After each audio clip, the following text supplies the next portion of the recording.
नमः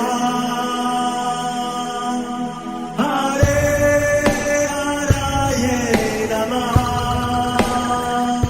हरे कृष्णा जी, आप सबका बहुत बहुत स्वागत है। मंगलाचरण आरंभ करते हैं। ओम नमो भगवते वासुदेवाय। ओम अज्ञानतिमिरान्धस्य ज्ञानाञ्जनशलाकया चक्षुरुन्मीलितं येन तस्मै श्रीगुरवे नमः।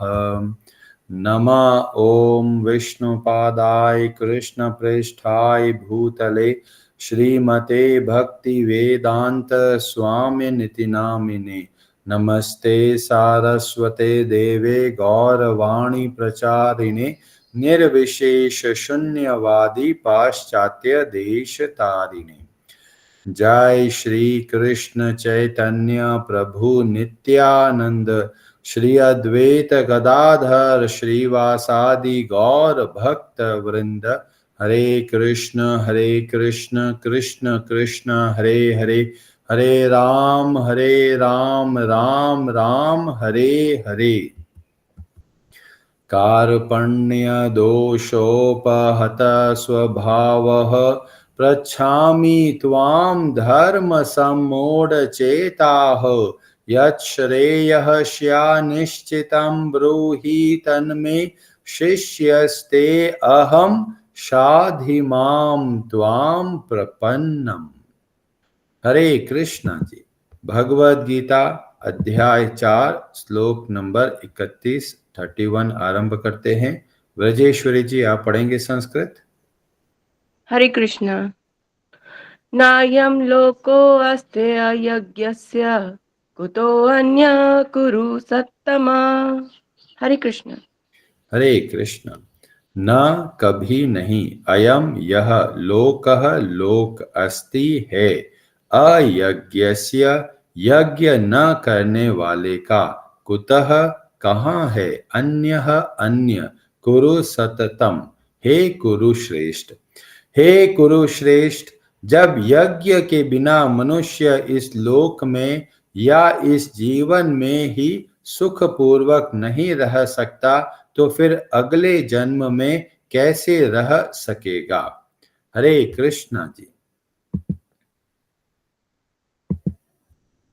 भगवान श्री कृष्ण बहुत ही दयालु है। भगवद गीता के ज्ञान के द्वारा हमें बहुत सारी अद्भुत शिक्षाएं देते हैं। उसमें एक मूल समस्या जो हम सब अनुभव करते हैं कि जितना जीवन में हम चलते हैं उतना समय समय पर दुख मिलता रहता है, पीड़ा मिलती रहती है, चिंता होता है, भय होता है। तो भगवान श्री कृष्ण बहुत दया करके इस ज्ञान के द्वारा हमें सिखाते हैं कि जब हम यज्ञ नहीं करते तो ही इस तरह से दुख और चिंता में जीवन बीतता है।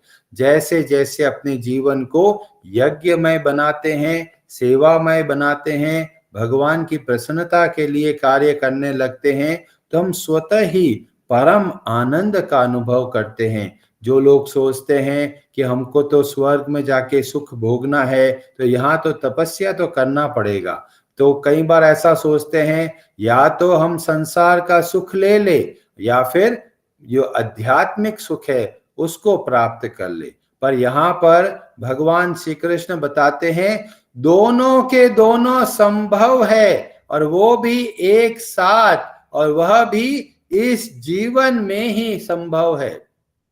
और कैसे कार्य करना है, यज्ञ में कार्य करना है। जब हम यज्ञ में कार्य करते हैं तो हम सांसारिक सुखों को भी आराम से ग्रहण कर सकते हैं और आध्यात्मिक सुख का भी हम अनुभव कर सकते हैं। जो लोग सोचते हैं कि घर जाल में फंसे हुए हैं, हम तो हिमालय जाकर कठोर तपस्या करेंगे तब हमको आध्यात्मिक आनंद की प्राप्ति होगी, पर भगवान इस श्लोक के माध्यम से बताते हैं परिवार में रहते हुए, घर का सारा कार्य करते हुए, ऑफिस का कार्य करते हुए भी हम दोनों के सुखों को बहुत आसानी से प्राप्त कर सकते हैं। हमारे वातावरण में बदलाव की जरूरत नहीं है।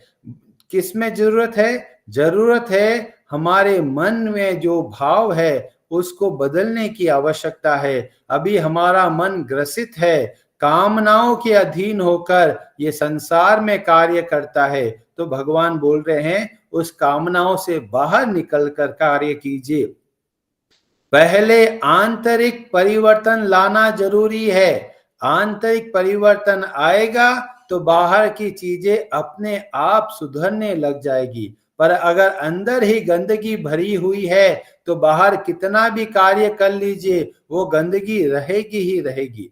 जैसे अगर कोई कांटे का पेड़ है और पेड़ बड़ा हो रहा है तो उस व्यक्ति ने क्या किया, वो कांटे वाला पेड़ को काट दिया, अभी तो दिखाई नहीं दे रहा पर अभी जड़ें तो अंदर ही है, वो थोड़े समय बाद में वापस उगने लग जाएगा। ऐसे ही बहुत सारे लोग सोचते हैं हम तो स्वस्थ रहने के लिए ये सब कार्य करते हैं, और अगर केवल शरीर के स्वास्थ्य पर ध्यान रखेंगे और मन के स्वास्थ्य पर ध्यान नहीं रखेंगे तो क्या होगा, बहुत स्वास्थ्य पूर्वक जीवन जलाएंगे, कभी मन के अंदर आवेश आएगा मेरे को ये चीज खाना है और अगले दिन ही वो खा के आ जाएंगे और बाद में बोलेंगे अरे 1 महीने का सारा जो फिटनेस कार्यक्रम है खराब हो गया और वापस शुरू करना पड़ेगा।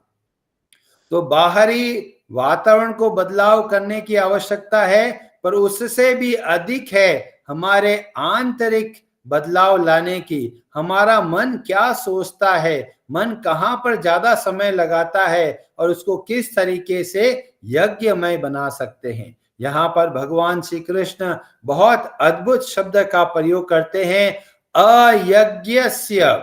अयज्ञस्य का मतलब है जो यज्ञ नहीं करता या फिर जो यज्ञ करने का प्रयास नहीं करता।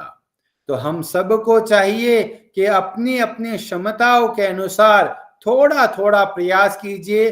जीवन को सेवामय बनाना है, जितना जीवन को सेवामय बनाते हैं उतना सबसे ज्यादा हम लोग प्रसन्न होते हैं। अब कई लोग बोलते हैं प्रभु जी सेवा में ही जीवन को चलाते कैसे हैं, परिवार में तो समस्याएं बहुत है। तो जब हम परिवार के अंदर सेवा का भाव लेके आते हैं तो हमारा संबंध सुधर जाता है। क्यों? जब सेवा का भाव नहीं होता तब क्या आता है, तब हमारे मन में कामनाएं आती है और कामनाओं की वजह से हम लोग करने लग जाते हैं एक्सपेक्टेशन। हम लोग एक आशा बांध देते हैं कि उस व्यक्ति को ऐसा करना चाहिए, पर जब वो वैसा नहीं करता तो हमारे मन में बड़ा संताप होता है, बड़ा खेद होता है, परिवार में फ्रिक्शन भी बढ़ने लग जाता है। क्यों? क्योंकि हमने आशाएं बांध दी है, हम एक्सपेक्ट करने लग जाते हैं। पर जैसे ही हम सेवा का भाव लेके आते हैं, सेवा के अंदर कोई भी एक्सपेक्टेशन नहीं है, खुद के स्वार्थ के लिए कोई कार्य नहीं होता। इस तरीके से जब हम सेवा में परिवार में रहते हैं तो परिवार के संबंध अपने आप सुधरने लग जाते हैं, क्योंकि संबंध खराब होता है केवल जब हम लोग एक्सपेक्टेशन रखने लग जाते हैं। जैसे माँ बच्चे से सोचती है बेटे को ऐसा करना चाहिए वैसा करना चाहिए, पर अगर वो नहीं करता तो माँ को बड़ा दुख होता है। पर ये दुख किस वजह से है ये हमको सोचना है। क्या ये हमारी कामनाओं की वजह से है या फिर उनकी भलाई की वजह से है? उनकी भलाई की वजह से है तो भी हमको समय देना है, क्योंकि दुनिया बदलती नहीं है केवल एक बार बोलने से।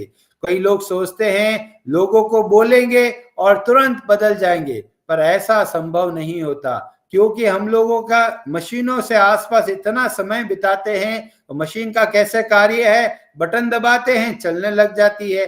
जैसे पंखा होता है, फैन होता है, बटन दबाया चलने लग जाते हैं। तो हम लोग सोचते हैं अन्य लोग भी एक मशीन की तरह है, बटन दबाएंगे और बदल जाएंगे, पर ऐसा नहीं होता। वह एक अन्य जीव है और उसके बहुत सारे संस्कार है, इसीलिए उनको बदलाव लाने में समय लगता है। कभी भी आप ये मत सोचिए कि मैंने उनको बोल दिया है फिर भी वो गलती करते जाते हैं। तो हमारा कार्य है कि बोलना और समय देना। जितना हम समय देंगे वो धीमे धीमे उनका परिवर्तन होगा, और परिवर्तन बहुत सारी बातों पर निर्भर करता है। तो इस तरीके से हम परिवार में भी सुखी रह सकते हैं, या फिर ऑफिस में हम लोग एक्सपेक्ट करके बैठ जाते हैं कि हमको प्रमोशन मिलने वाला था, हमको अवार्ड मिलने वाला था और हमको नहीं मिला, तो हमको लगता है अरे ये तो हमारा तो ध्यान ही नहीं रखते।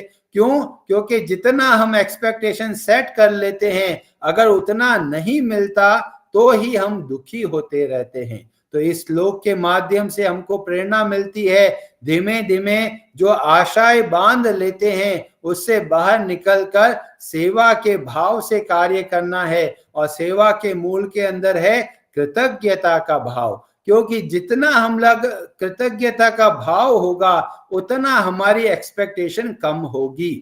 क्योंकि हम सोचेंगे अरे हमको वैसे ही इतना कुछ मिल गया है और कुछ चाहिए और किसी की और आवश्यकता ही नहीं। जैसे कोई व्यक्ति खाना खा लेता है तो खाना खा के पेट भरा हुआ है, अभी पूछते हैं और खाना है कि जी अब और नहीं खाना। क्यों नहीं खाना है? क्योंकि पेट भरा हुआ है। ऐसे ही जब कृतज्ञता का भाव आता है तो हमारा मन संतुष्ट होता है। जितना मन संतुष्ट होगा उतना हम संसार की कामनाओं से बाहर निकल पाएंगे। तो यहाँ पर भगवान हमको प्रेरणा देते हैं, हम सबको अपना जीवन यज्ञमय बनाना है, संयम से कार्य लेना है। कई बार होता है जीभ जो है वो कहती हमको ये खा लेते हैं, वो खा लेते हैं, बहुत सुगंध आ रही है, भूख भी लगा हुआ है, और वो चीज खा लेते हैं और बाद में पछताते हैं। तो हमारा ये मन जो पहले भगा रहा था फिर वही हमको दोष देता है, देखो तुम कितने मूर्ख हो, तुरंत कहना में आन लिया और आगे जाके दुख पा रहे हो। तो वास्तव में जब जीभ मजा ले रही है तो हम मजा नहीं ले रहे, ये जीभ और ये मन हमारा मजा ले रहा है। वास्तव में जब हम इस मन के अधीन हो जाते हैं तो मन हमारा शोषण करने लग जाता है, हमारा एक्सप्लॉइटेशन होने लग जाता है। और भगवान हमें प्रेरणा देते हैं, जब हम यज्ञ करते हैं, संयम से जीवन जीते हैं, तो वास्तव में हम इस मन के चंगुल से बाहर निकलते हैं। ये जो हमारा मन है, इसके अंदर जो काम वासना है, वो हमारा सबसे बड़ा दुश्मन है। और ये दुश्मन के आवेश में आके कार्य करते हैं तो हमारा शोषण होता चला जाता है। जैसे कई लोगों को पिक्चर देखने का बहुत शौक होता है, या फिर उनको शॉर्ट्स देखने का बहुत शौक होता है, यूट्यूब पे बार बार वीडियो देखते रहते हैं और धीमे धीमे पता चलता है आंखें कमजोर हो गई है, चश्मा लगाना पड़ रहा है और चश्मा भी रुक नहीं रहा और नया नया नंबर बढ़ता जा रहा है। तो वास्तव में हमको लगा आंखों के द्वारा हम मजे ले रहे हैं, पर वास्तव में ये मन और ये आंखों ने हमारा शोषण करके हमारा मजा ले लिया। तो हमको देखना है कि क्या हम मजे ले रहे हैं या फिर मन हमारा मजा ले रहा है। इसीलिए मन के आवेश में आके कार्य मत कीजिए।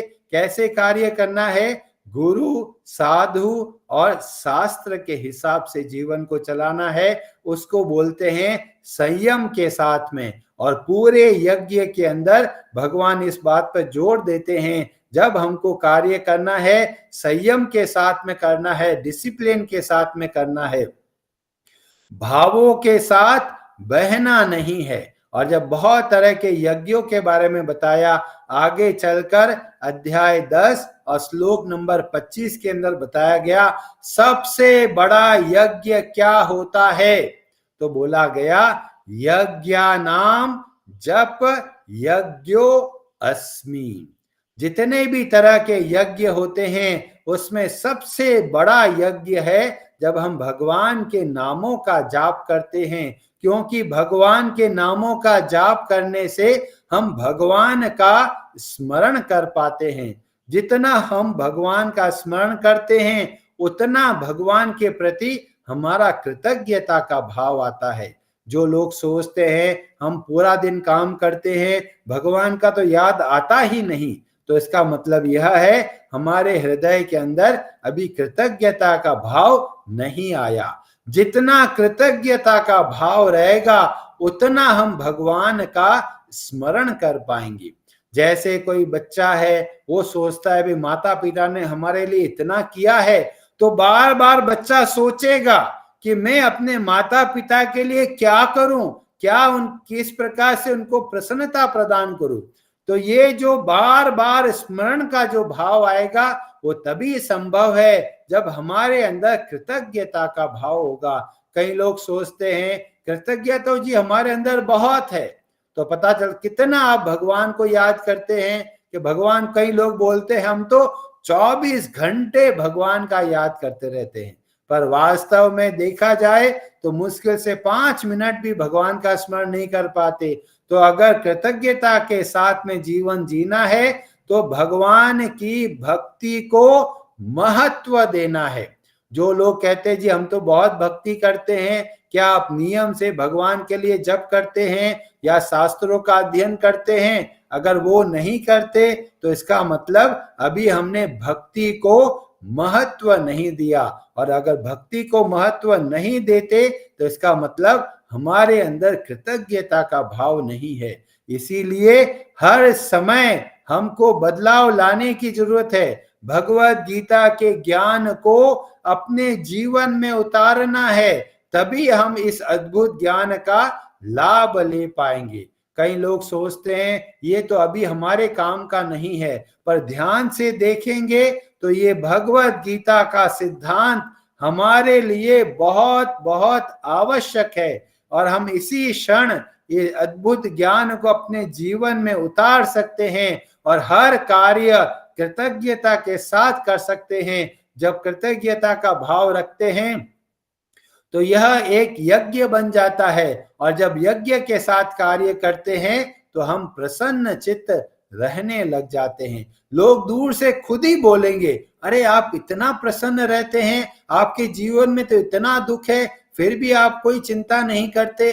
तो आप स्वतः ही लोगों के लिए प्रेरणा बन जाएंगे, और जब आपके व्यवहार को देखेंगे तो बाकी लोग स्वतः ही पूछेंगे कि आप क्या करते हैं, और ऐसे समय में आप उनको शिक्षा दे सकते हैं। तो अगर आप किसी को शिक्षा देना है तो सबसे पहले खुद में बदलाव लेके आना है। अपने जीवन को जितना यज्ञमय, जितना कृतज्ञतामय, जितना सेवामय बनाएंगे, हर एक कार्य में, हर एक संबंध में, हर एक परिस्थिति में, तब जितना हम आचरण में लेके आएंगे तो हम खुद भी खुश रह पाएंगे और बाकी लोगों को भी मार्ग बता पाएंगे कि किस तरीके से जीवन को चलाना है।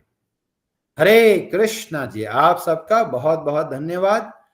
आज की कथा से आपको क्या शिक्षा मिली? अगर आप कुछ बताना चाहते हैं तो आप बता सकते हैं। आपका कोई प्रश्न हो इस कथा के संबंध में तो आप पूछ सकते हैं।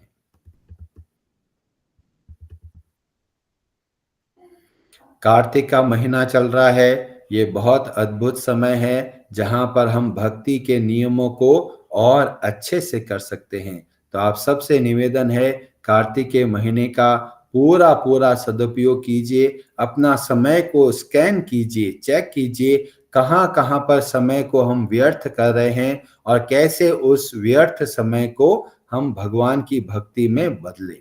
कई लोग बोलते हैं हमारे पास समय नहीं है। समय सबके पास है, बस यह है कि हम किसको महत्व देते हैं। जिसको महत्व देंगे उसके लिए समय निकलेगा। अगर महत्व नहीं देंगे तो समय किसी के पास नहीं है। हरे कृष्णा जी।